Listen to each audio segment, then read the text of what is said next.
Let's mic आज का अखबार। नमस्कार, लेट्स माइक में आपका स्वागत है। आज का अखबार के साथ मैं राखी जैन। द न्यूयॉर्क टाइम्स से प्रकाशित लेख एंटी डिप्रेसेंट की एक पीढ़ी अब बाहर निकलने का रास्ता तलाश रही है। इसमें अमेरिका में लंबे समय से एंटी डिप्रेसेंट लेने वाले लोगों की उस मुश्किल का ध्यान खींचा गया है जिसके बारे में चिकित्सा व्यवस्था ने लंबे समय तक पर्याप्त बात नहीं की। लेख कैमरॉन लेबार की कहानी के जरिए बताता है कि बचपन में मानसिक स्वास्थ्य संबंधी परेशानियों के कारण शुरू हुई दवाएं कई लोगों के जीवन में वर्षों तक चलती रहती हैं, लेकिन उन्हें सुरक्षित तरीके से बंद कैसे किया जाए, इसकी जानकारी और स्पष्ट मार्गदर्शन अक्सर डॉक्टरों के पास भी नहीं होता। लेख के मुताबिक 1980 के दशक के अंत में प्रोजैक जैसी एसएसआरआई दवाओं को मानसिक स्वास्थ्य उपचार में बड़ी क्रांति माना गया। ये दवाएं लाखों लोगों के लिए फायदेमंद भी साबित हुईं। समस्या ये है कि इनके लंबे समय तक इस्तेमाल और बंद करने पर होने वाले विड्रॉल पर उतना शोध नहीं हुआ जितना इनके इस्तेमाल पर हुआ। कुछ लोगों में दवा अचानक बंद करने पर चक्कर, नींद की समस्या, घबराहट, बेचैनी और सिर में बिजली के झटके जैसी अनुभूतियां हो सकती हैं। ऐसे में मरीज और कई बार डॉक्टर विड्रॉवल को बीमारी की वापसी समझ लेते हैं और दवा फिर शुरू कर देते हैं। कैमरॉन को 9 साल की उम्र में पैक्सिल दिया गया था। इससे उन्हें राहत मिली और स्कूल में काम करना आसान हुआ, लेकिन अगले 2 दशकों में वो अलग अलग मानसिक स्वास्थ्य दवाओं पर बने रहे। बड़े होने पर उन्हें महसूस हुआ कि वो भावनात्मक रूप से सुन्न होते जा रहे हैं। रिश्तों, प्रेम और सेक्स तक के प्रति उनका उत्साह और लगाव कम हो गया था।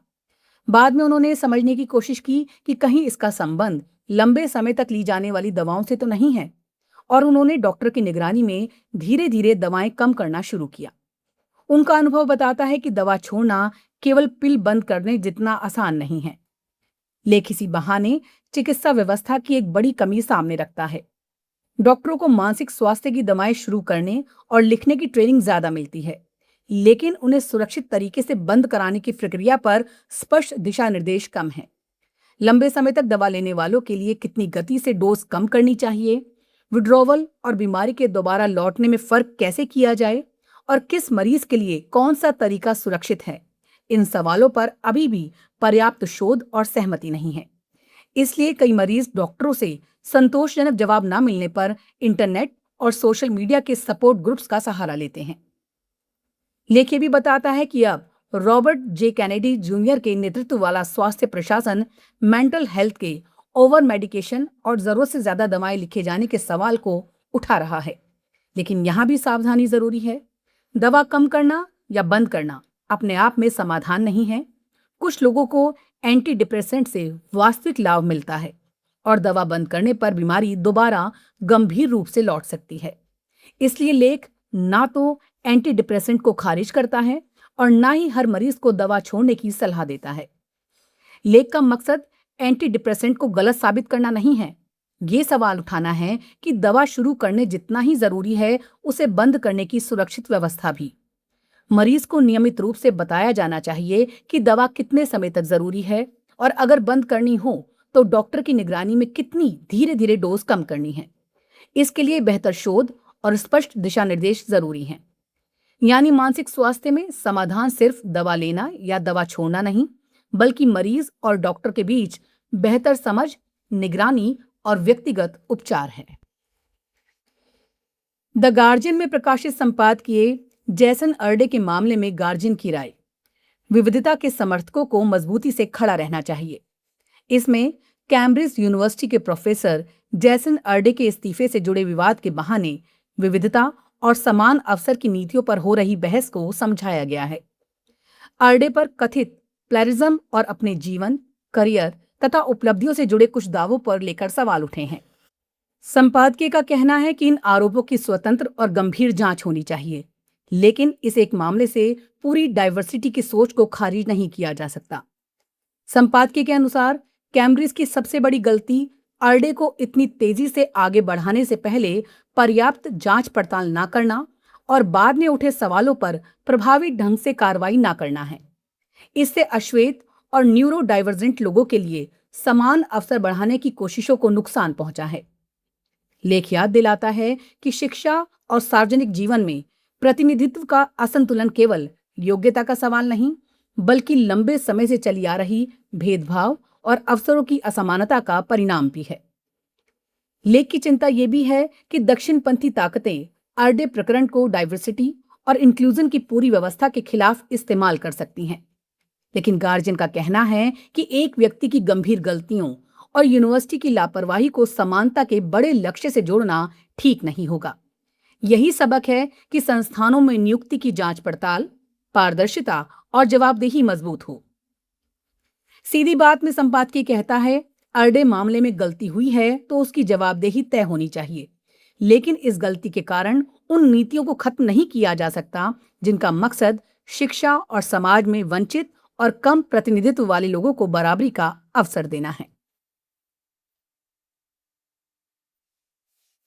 अल जजीरा में प्रकाशित लेख, तुर्की, सऊदी अरब और पाकिस्तान ने संयुक्त रक्षा समझौता किया। इसमें क्या है? इसमें तीनों देशों के बीच हुए मक्का संयुक्त प्रतिरोध समझौते को क्षेत्र की बदलती सुरक्षा व्यवस्था के लिहाज से अहम कदम बताया गया है। समझौते के तहत तीनों में से किसी एक पर सशस्त्र हमला होता है तो उसे तीनों पर हमला माना जाएगा। यह समझौता ऐसे समय हुआ है जब ईरान युद्ध, लाल सागर और स्ट्रेट ऑफ हॉर्मुज में तनाव ने पश्चिम एशिया की सुरक्षा को बेहद अस्थिर कर दिया है। लेख के मुताबिक इस समझौते के पीछे तीनों देशों की अलग अलग लेकिन एक दूसरे से जुड़ी जरूरतें हैं। तुर्की अपनी रक्षा तकनीक और सैन्य क्षमता, सऊदी अरब अपनी आर्थिक ताकत और क्षेत्रीय प्रभाव, जबकि पाकिस्तान अपना सैन्य अनुभव और रणनीतिक क्षमता लेकर आया है। इसका मकसद केवल सैन्य सहयोग नहीं, बल्कि खुफिया जानकारी साझा करना, रक्षा उत्पादन, ऊर्जा और सुरक्षा क्षेत्र में सहयोग बढ़ाना भी है। हालांकि विशेषज्ञ इसे नाटो जैसा औपचारिक सैन्य गठबंधन नहीं मानते। इस समझौते का एक बड़ा कारण यह भी है कि सऊदी अरब, कई क्षेत्रीय देश अब अपनी सुरक्षा पूरी तरह अमेरिका पर निर्भर नहीं रखना चाहते। ईरान और उसके सहयोगियों से बढ़ते खतरे तथा इजरायल की क्षेत्रीय सैन्य कार्रवाइयों ने इस सोच को और मजबूत किया है। तीनों देश अपनी सामूहिक ताकत के जरिए किसी संभावित हमले को रोकने और क्षेत्र में अपनी रणनीतिक स्वायत्तता बढ़ाने की कोशिश कर रहे हैं। कुल मिलाकर लेख कहना चाहता है कि मक्का में हुआ यह समझौता सिर्फ तीन देशों की दोस्ती नहीं, बल्कि पश्चिम एशिया में पुराने सुरक्षा समीकरण बदलने की कोशिश है। लेकिन इसकी असली परीक्षा तब होगी जब इनमें से किसी देश पर वास्तविक सैन्य संकट आएगा। साथ ही पाकिस्तान के लिए चुनौती ये रहेगी कि वो सऊदी अरब के साथ सुरक्षा साझेदारी मजबूत करते हुए ईरान के साथ अपने रिश्तों और मध्यस्थ की भूमिका को भी कैसे संतुलित रखता है। आज का अखबार में फिलहाल इतना ही। जुड़े रहिए लेट्स माइक के साथ। नमस्कार। आप सुन रहे थे let's mic more than radio. Follow कीजिए हमें हमारे सोशल मीडिया प्लेटफॉर्म्स पर। It's time for news. It's time for more than radio. Presenting the first radio news app, Let's Mic. Let's Mic, a news-based app on your phone where you get to watch and listen news, talk shows, interviews, radio show podcasts. On Let's Mic, you get all relevant information of TV, print, radio, podcast, and digital. Let's Mic talks about every segment of life.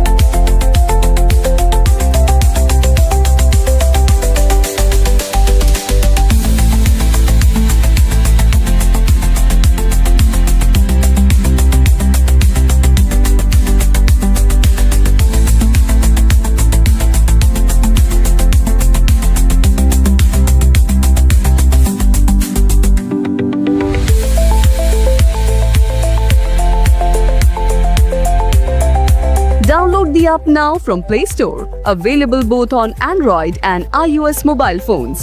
Follow us on YouTube, Instagram, Twitter, LinkedIn, Facebook, Telegram, WhatsApp, Snapchat. Let's talk, let's connect, and let's mic.